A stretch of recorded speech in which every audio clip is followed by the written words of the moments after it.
Take the best record in the league with a sweep of the Pacers tonight, but once again they'll be without Kawhi Leonard when they take the floor in Indy. Don't be fooled by the warm-up. Load management is at play, which means Kawhi will not play tonight against Indiana. Joel Embiid questionable tonight because of a sore back. Maybe he's talking about that right now under that hood on his way in to take on the San Antonio Spurs. The Sixers already shorthanded without Ben Simmons tonight, without Jimmy Butler. Ben Simmons will play despite an illness. And the best show in basketball plays the big room off Broadway tonight. James Harden can extend his bucket binge at the Garden against the New York Knicks.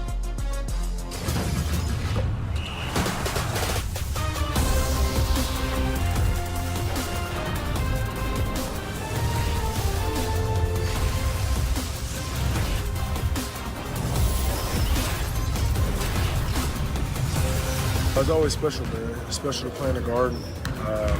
We all know the history and just that atmosphere in the Garden, especially just New York fans in general. It's different. It'll be exciting. Honestly, we gotta get a win. A lot of players, superstars say they had that garden moment.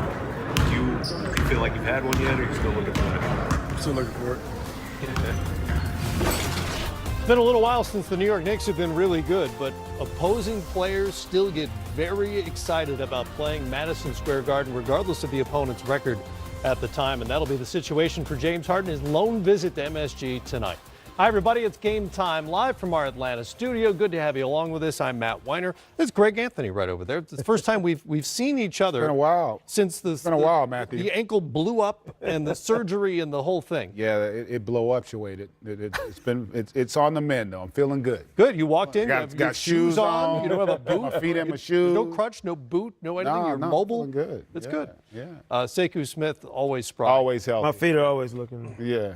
Well, I don't know about all that, but they healthy. Well, when James Harden is playing, he leads the show just as he leads the league in scoring and beard volume. Tonight, Knicks fans can luxuriate in both with the Rockets playing MSG. Harden has an opportunity to join this list of the top scoring games in the building's history, led by Carmelo Anthony's 62, which happened, by the way, 5 years ago tomorrow. So when you think about these numbers, and you think about what Harden has been up to lately, 20 straight games now with 30 points or more. That's the minimum. That's the default for him at this point. Does he have a chance, or what kind of a chance do you give him to crack that top 5 tonight? Ooh. Based on the roster they have right now and the confidence that he's playing with, I'm going to go out on a limb and say he's got a chance. I think he could get 50 tonight. And I do. He knows about the list. He's been asked about it. Yep. And with the tear he's been on, I don't think there's any doubt he's going to go out and try to put forth an epic performance on that Garden stage. All right, we'll lower the standard, put the over-under at 45 for you, Sekou. Oh, I think he can definitely get over 45. That's not an issue. And look, let's be honest. The way the Rockets have been struggling to get healthy bodies in the mix, night after night, he may need to get 50. I mean, he may literally need 50 to make sure they escape the building with a win, and they need a win. For all the hard work and the explosive play we've seen out of James Harden, what are they, 5-5 in their last 10 games? 4-5 their last 9. Yeah, I mean, It hasn't been a situation where they've just been leaving teams in the dust because of how great he's been playing. They've needed every ounce of what he can give to be competitive and to try to win some of these games, Matt. And that tells me that he should have a huge game in store tonight. Well, that's one of the tricky things about predicting the point totals as well, because, look, the Rockets could easily blow out a Knicks team that's not very good and has lost, 6 in a row, I believe it is right now. Or they could get blown out. Who knows? That happened in Philadelphia the other day. He had 37 but didn't play the fourth quarter at all. He's also not been as good on the road as he is at home. If you look at the home-road splits, Harden scores about 6.5 points fewer on the road, shoots 5% worse on the road, and 6% worse from three-point range. So that could all factor in tonight as well. Yeah, I mean, I think that's the beauty of sports, right? We don't really know.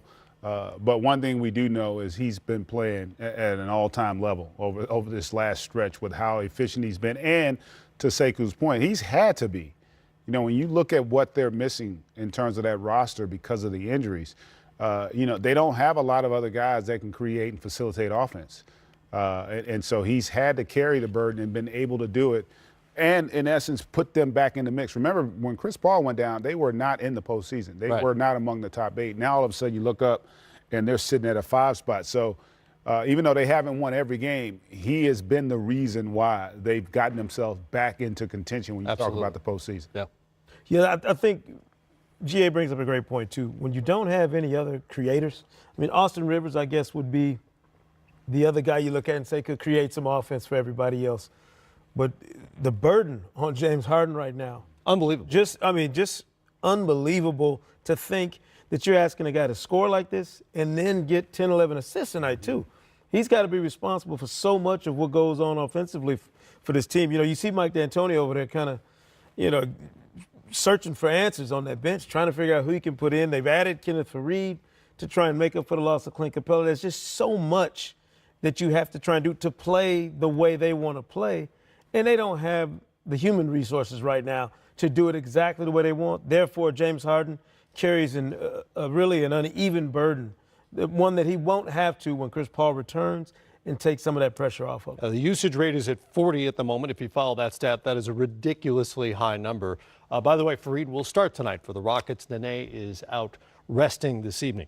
Check out this nice list of players. These guys are all really good, right? They have a couple of things in common for the most part. They all have a lot of talent. And with the exception of Ben Simmons, unavailability. Kawhi Leonard's going to sit for his 4th straight game because of rest / load management. They got to manage the load. I love that phrase, by the way. Got to manage the load. Management. Yeah. I've got to incorporate that into my personal life. I'm sorry, I can't take out the trash. Load management is at play. 4 straight games now for the Raptors, who've been really good without him, by the way, 11-2 when Kawhi doesn't play. Is there any concern for you that this is cropping up kind of in the middle of the season when he had been playing? Hadn't played back-to-backs yet, but he had been playing fairly steadily so far. I actually think this is the right time for them to enter into load management protocol. To me, it makes sense now. You do it now at the midway point, a little bit after the season. You don't want this to be something that lingers deep down the stretch of the season, Matt. And if it happened earlier in the year, I would have been concerned that he didn't return from his injury-filled season of a year ago to the level he should have. He's been fantastic when he's played. I don't know that if you're the Raptors, there's a whole lot of measure that needs to be taken now because you understand the real test of this season for them is what can they do in the postseason with a healthy Kawhi when he won't have to worry about back-to-backs at all. Right. Load management is not a concern in the postseason. I would think load management would go out the window in mid-April. Well, the other advantage of it is I think he's played enough to develop chemistry with that unit. But the other advantage from Toronto's standpoint is other guys get to develop confidence and trust amongst that rotation. So a lot of those young guys, you look at what's happened with Pascal Siakam and his rise this year, right? Anunoby is also another young player that's going to get opportunities because of this. And so other guys have stepped up, and now it makes your roster, the whole rotation, more formidable. Like coming in, most people thought, Boston was going to be the deepest team. Well, I think Toronto is the deepest team in the Eastern Conference because of that. And ultimately, as Sekou said, look, this is all they're going to be judged on what they do in the postseason. We've been down this path before with Toronto and regular season success. Right. Ultimately, 2 things are going for them. One, this is probably the best team they've put forth in this latest run of success that they've had. And 2, they don't have LeBron James lurking in the Eastern Conference anymore. So they probably have to feel pretty good about the opportunity to finally get over the hump and get out of that Eastern Conference. The boogeyman is gone. Yeah. He's gone to Los Angeles. In the meantime, as I mentioned, they're 11-2 without him, which is as impressive as anything that Kawhi's done this season when he's been on the floor. Yeah, and think about the time they've played without Kyle Lowry as well. Yeah. And that would be my only mild concern for the Raptors is that Kawhi and Kyle Lowry, have they gotten enough time in the regular season to be in a groove come playoff time where they're able to play off each other? But they're both veterans, all-stars, guys who've played at such a high level. I'm not as worried about that with these two guys in particular as I would be if it was a different dynamic between the two. And these guys are seasoned pros. Right. They understand what it'll take to play off of each other and to be in the right space come playoff time. Also, still, 32, I think, Plenty games of left time for the Raptors. If they get them playing together for the bulk of the last 20, that's plenty of time to get the chemistry between those two right. For Kawhi to be the guy he needs to be in the playoffs, because, as Greg said, that's really what's going to tell the story here. Raptors are now in that weird scenario where they trail the Bucks by percentage points, even though they lead Milwaukee by a half game in the standings. You look at the standings, it's what I can't understand, how do you put when the the Bucks team ahead? that's How number can you one, be one when you but you're are a half game back behind? because it's percentage. Winning percentage is better. Nah, but winning percentage I don't should make be the better. rules. I'm just telling you that's how it works out. Record should be better. I don't disagree. I'd like it I to mean, be. it matter. Win percentage should matter if you have ties. Well, they would be the same if you had a tie. Not necessarily. Oh, I see what you're saying. If Yeah, it worked out if that you way. had ties in terms Yeah. of games could end in a tie, Right. then win percentage would matter more. But because Yeah, I agree. It's confusing. And Because if the season ended today, ladies and gentlemen, the Raptors would be the 1 seed. well, the season ended today. It would be all kinds of screwy because everybody's played a different number of games. But winning ingredients delivered by Papa John's. The Pacers are rested, fully healthy, and have two of the best big men in the East in Miles Turner and Domantas Sabonis. Turner starts, Sabonis usually doesn't. Both have been effective in different ways. Weirdly, they're a net negative when they share the floor together. How do their futures factor into Indy's future? Well, the good thing for the Indiana Pacers is this is a problem that they don't have to truly concern themselves with for at least another season and a half. Right. Sabonis is a young, developing big man, as is Miles Turner, but they're two very different stages of their careers. Right now, Sabonis is really putting forth the effort he is and the production he is at a discount. You know you won't have him at this rookie price forever. Whereas Miles Turner is working into that next phase of his career where I think, GA, you want to see another step or two from Miles Turner. Physically, you thought he maybe would be further along right now than he is, but I kind of like it. I kind of like that these guys are coming along the way they are because it gives you an opportunity to really gauge the ceiling you have in both guys and then make some decisions down the road on who goes where, who stays, or whether or not you can have a future with both these guys together. I don't know why they haven't played better when the two of them have been on the floor, which is not a huge sample size, under 45 minutes total over the course of the season. But Well, why would we even have that conversation if they play 45 minutes together? You can play 45 minutes in one game. So to draw a conclusion on 45 minutes is a bit absurd. Let me ask the second part of that. Why aren't they playing together more often? Well, they seem to have complementary skills. Well, I think some of it might have to do with the other guys on the roster. Bogdanovich has been really good for them this year. Some of the other players on that roster have played well for them this year. There's a reason why they're right now looking at trying to have home court in the first round because they've got a complete roster. And so from a matchup standpoint, sometimes it's not always about whether they can play together. It's about, okay, we got to match up with this other team that's also pretty good. They might go small. So we've got to put a lineup out there that will allow us to match up with them and have success. So now, if you told me, hey, they've been on the floor to get this year 400 or 500 minutes, okay, now that to me that's a sample size that tells me, okay, there are issues there. And even then, I don't know that it's their fault. No, I'm not saying it is. Yeah, no, but I'm saying but that would tell me, okay, there's an issue. We haven't devised the scheme that will allow them to function together. Because if you think about it, they both have perimeter ability. Turner's actually probably better on the perimeter. For not sure. the back to the basket scorer that Sabonis is. But I don't really look at it as a matter of them functioning well together. I think they're fine together. And ultimately, this is about the team. And right now, their team is pretty damn good. They're playing good basketball. They're a 3 seed.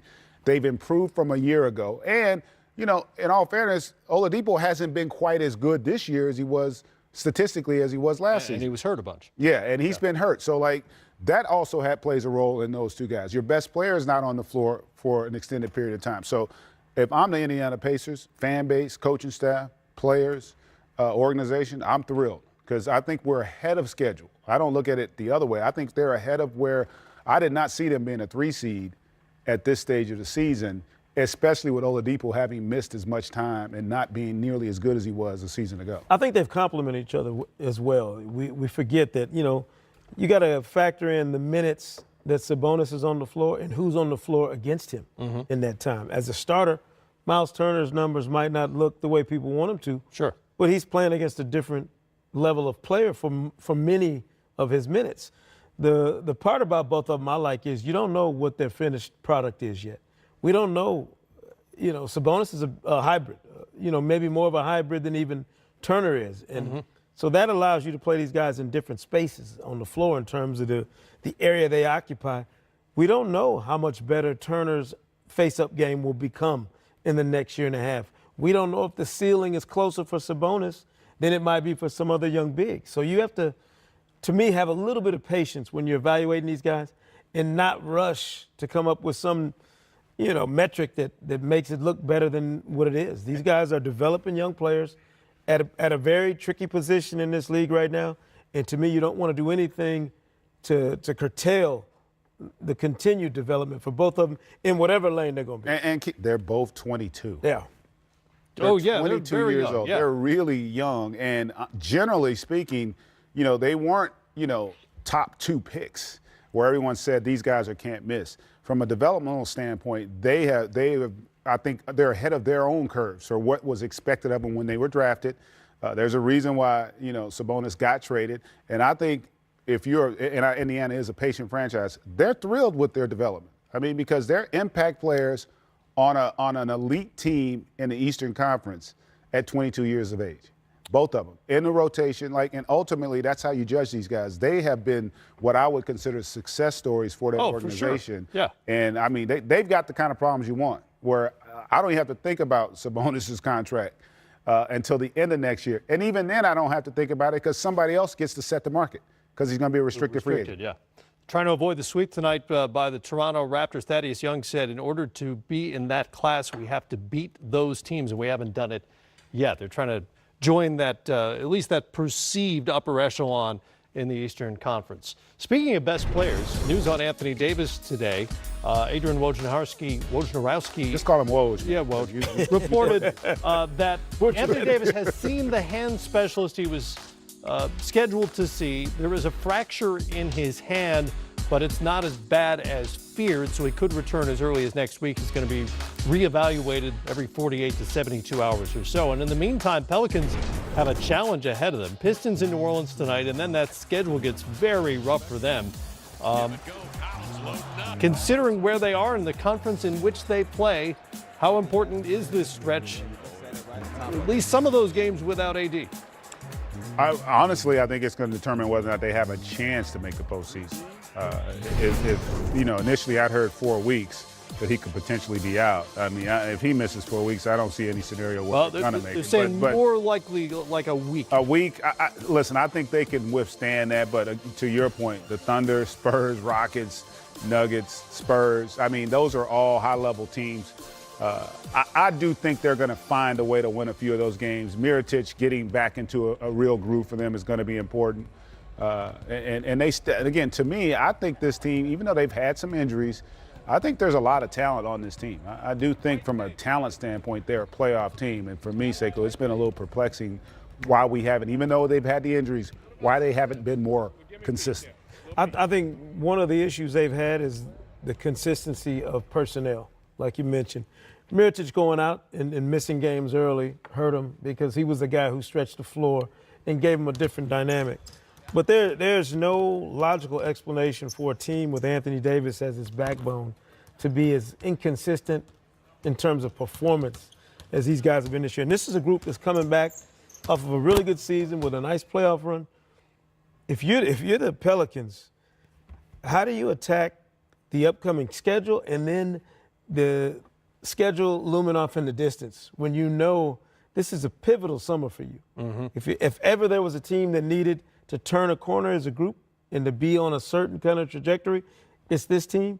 And I'm sure Alvin Gentry is as confused as anybody as to why these guys can't find a way to get into the right kind of space and play well at a high level like some other teams we've seen take that next step. Utah is back in that zone where we thought they would be this year. Milwaukee in the East, Denver, at the top of the Western Conference standings. I think our expectation for the Pelicans is far greater than what their reality has been this year. It's all based on that Portland series, really. One thing that has been consistent is their defense has been consistently bad. To 27. I mean, that if you want to point to something, Keeping it real. The injuries are legit. Certainly, Alfred Payton missed a ton of time when they were trying to work him in. And you mentioned Mirotic, who's been back and forth in the lineup, but the defense has been consistently pretty terrible most of the season. And the reality is, a lot of the top teams are dealing with the same kind of injuries. Sure. Concerns that they have, and yet they've been able to withstand it and still have success. Absolutely. All right, more Game Time Live on the way coming up. Your chance to choose the next attribute for our perfect player this week. We look at athleticism. Is Russell Westbrook the most athletic player in the league? See what our guys have to say when we come back.